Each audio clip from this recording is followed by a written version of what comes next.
अमृत की धारा है धारा, जो देती दुखों से किनारा। ओम शांति। मुरली मंथन हम 4 हिस्सों में करेंगे: ज्ञान, योग, धारणा और सेवा। ज्ञान मंथन को आसान करने के लिए उसे 7 हिस्सों में बांटा गया है। पहला है परमात्मा, दूसरा है आत्मा, तीसरा है त्रिलोक और त्रिमूर्ति, चौथा है कल्पवृक्ष, पांचवा है सृष्टि चक्र, छठा है सीढ़ी या फिर भारत के उत्थान और पतन की कहानी, और सातवां है गीता और गीता के भगवान। आज 28 अगस्त 2020। आज की मुरली में बाबा ज्ञान में परमात्मा, आत्मा, त्रिलोक और त्रिमूर्ति, सीढ़ी या फिर भारत के उत्थान और पतन की कहानी और गीता और गीता के भगवान इन विषयों पर समझाते हैं। आज के महावाक्य है: मीठे बच्चे, जितना समय मिले एकांत में जाकर याद की यात्रा करो।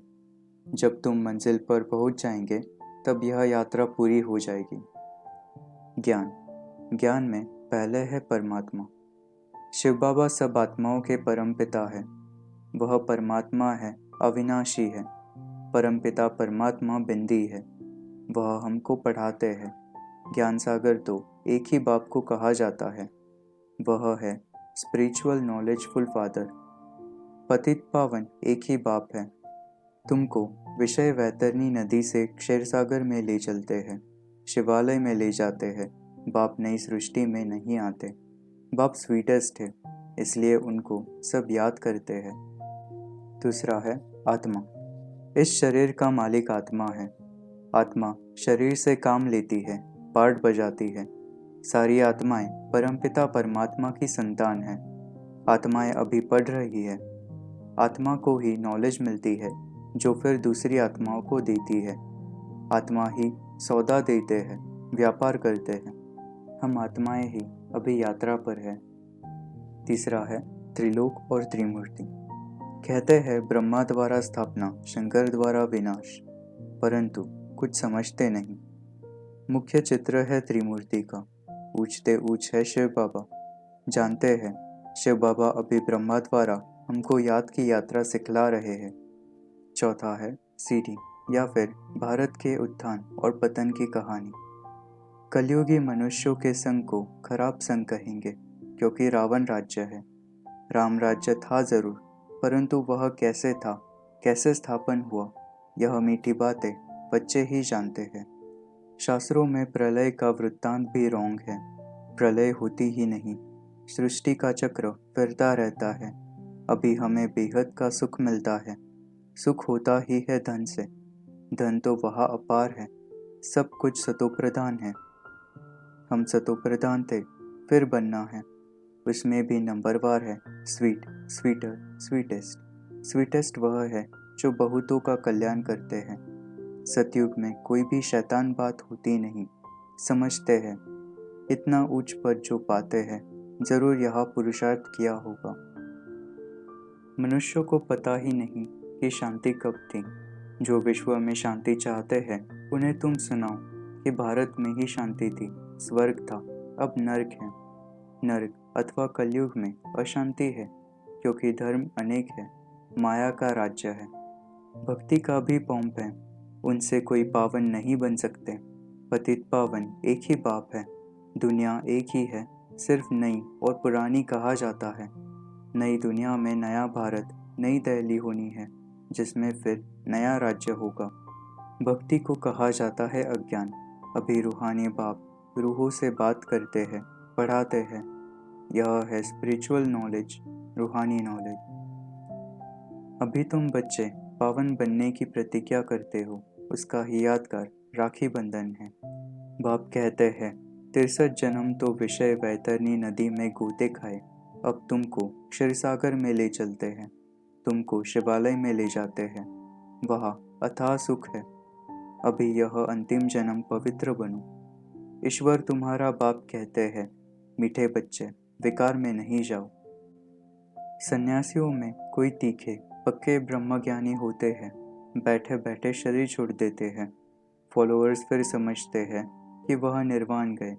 बाप अभी समझाते हैं, एक भी वापस नहीं जा सकते, कायदा ही नहीं, झाड़ वृद्धि को जरूर पाना है। अभी फिर तुम संगम युग पर बैठे हो और सब मनुष्य है कलयुग में।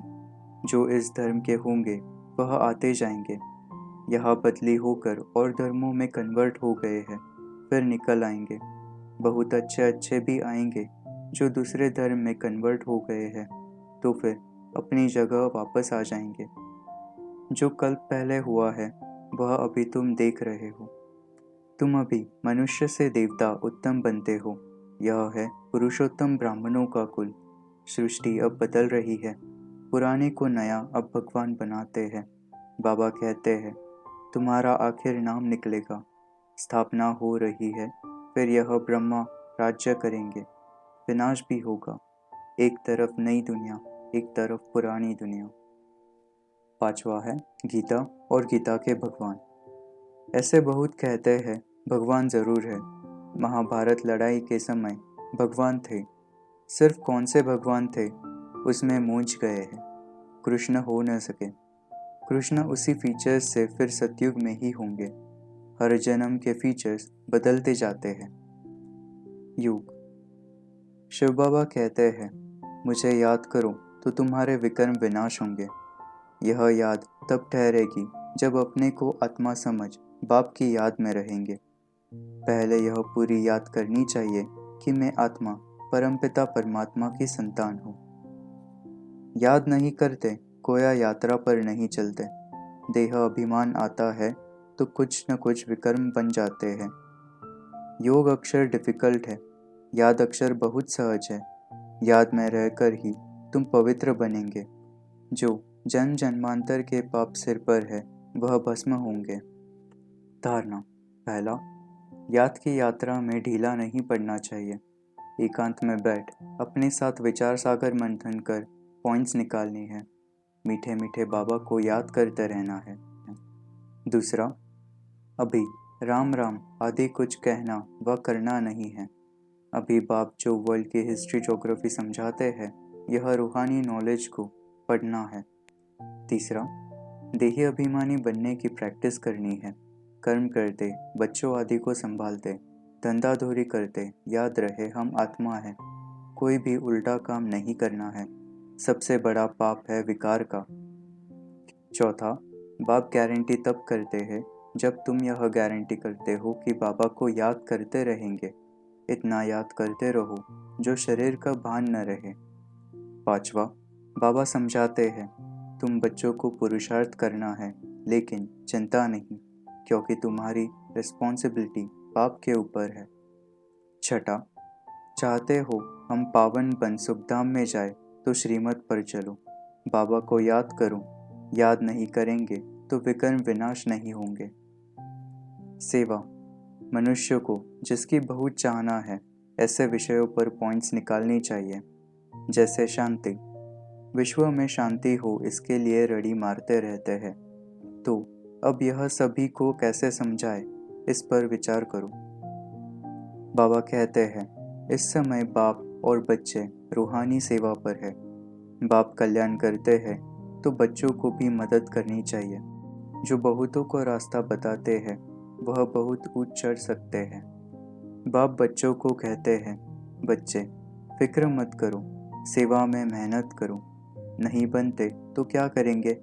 इस कुल के नहीं होंगे तो तुम भल कितना भी माता मारो। बाबा ने कहा है जब दुख बहुत आता जाएगा तो फिर आएंगे। तुम्हारा व्यर्थ कुछ नहीं जाएगा। तुम्हारा काम है राइट बताना। वरदान। हर कदम में पद्मों की कमाई जमा करने वाले सर्व खजानों से संपन्न व तृप्त आत्मा भव। जो बच्चे बाप की याद में रहकर हर कदम उठाते हैं वह कदम कदम में पद्मों की कमाई जमा करते हैं। इस संगम पर ही पद्मों के कमाई की खान मिलती है। संगम युग है जमा करने का युग। अभी जितना जमा करना चाहो उतना कर सकते हो। एक कदम अर्थात एक सेकंड भी बिना जमा के न जाए, अर्थात व्यर्थ न हो। सदा भंडारा भरपूर हो, अप्राप्त नहीं कोई वस्तु, ऐसे संस्कार हो। जब अभी ऐसी तृप्त व संपन्न आत्मा बनेंगे तब भविष्य में अखुट खजाने के मालिक होंगे। स्लोगन: कोई भी बात में अपसेट होने के बजाय नॉलेजफुल की सीट पर सेट रहो। ओम शांति।